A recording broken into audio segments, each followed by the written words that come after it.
Hey my friends, it's time for Tip Tuesday. This is a really good one. This took me a while to figure out, but I think it's worth it. I'll tell you right from the beginning, it does not result in 100% perfect image, but for me, it's going to be good enough. So here is what happened.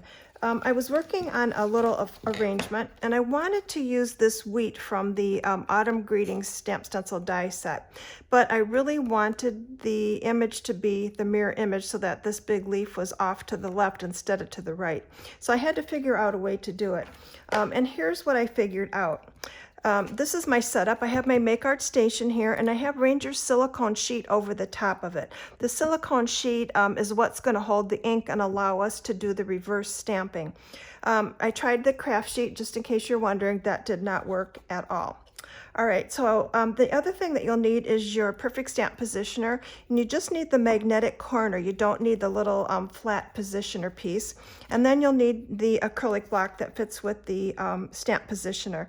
If you've not seen my acrylic block before, it only has one 90-degree corner, and that's how it fits together so that you know that your stamp is in the perfect position. It works. I'm right-handed, so this is how I use it. If you were left-handed, I would suppose you would use it that way, like that.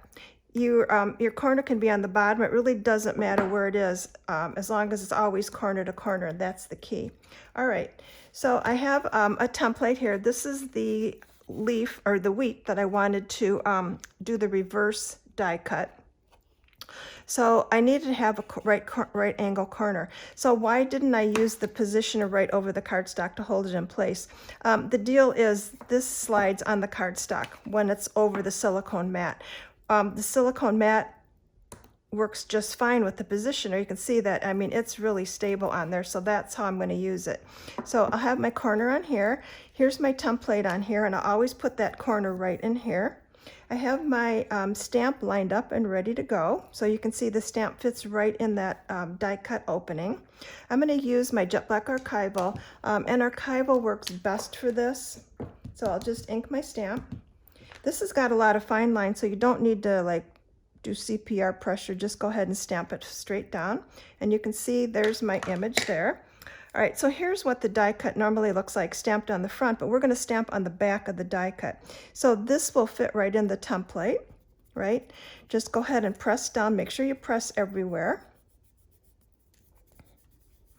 And we'll see what we get. All right, so now I pick this up, and there is the reverse image. Is it 100% perfect? No. Is it okay? Yes. Let's do it again. If I'm going to do it again, I like to clean this off so that I know where my ink is. And the other thing you want to remember too is that alcohol, which is how I clean the silicone sheet, activates and removes the archival ink. So you want to make sure that this is completely dry. Otherwise, when we put the ink on here, it's going to bleed. All right, so as long as I don't move my stamp, my template is going to be the same. So this can fit in the corner, so I can put it really anywhere that I want. Silicone sheet helps hold that in place. There's my stamp, and I'll ink with jet black archival. And I'll go ahead and stamp through here again. There's my image, and now I can take a die cut. This one I had the front stamp, so we'll do the back. This will fit, like I said, right in the template. Go ahead and make sure you press everywhere, and that will transfer the ink to the back of the die cut. Okay, so let's see what we get this time. Not bad. All right, so here's one thing that bugged me about this. This is obviously the front of the die cut, and when you do die cutting, you know, it's kind of got that rounded edge, and the back looks like the back of a die cut. But here's what you can do. So here is the reverse image. I just take the Teflon bone folder and work right on the silicone sheet. And if you just run this right over the edge, it squishes the edges down, and you really don't see that kind of the die cut, I don't know what you call it, like the die cut marks or whatever. It's completely flat now on the front and on the back, which is kind of interesting. If you had a larger image, I would suppose it would be best to run it through a die cut machine and squish it down, flatten it out, but I think it's just fine. So here's some other ones I did. And like I said, they're not perfect. You can see I missed that part there. But by the time I get the ink on here, add it to some other images, I'm not going to worry about it. At least I have a reverse image. So I've done this with a couple other things too. Here's the coffee mug, and I did exactly the same thing. There's my corner that fits in the corner of my stamp positioner. I would ink my stamp on there, press my die cut on here, and then here is the reverse image. So it's kind of fun to have mugs that are facing both directions. The other one I did it with is the leaf from the, let's see, this was from the Warm Wishes stamp set from the winter release.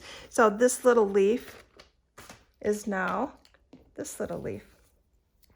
So instead of facing to the right, it kind of faces to the left. And I want you to see it's not perfect, but when you add the ink to it, when I add it to the rest of the die cuts, I think it's going to be just fine. So really, really a fun thing. And like I said, I tried this with the craft sheet, did not work, but the silicone mat worked really, really well. And it's nice that this kind of helps hold your template in place. So give it a try. It's fun. It's really, really fun. And like I said, practice on some scraps first, because my images were not perfect, but you know what? I can deal with it. So anyway, that is my Tip Tuesday. I hope you enjoy it. Thanks so much for popping by.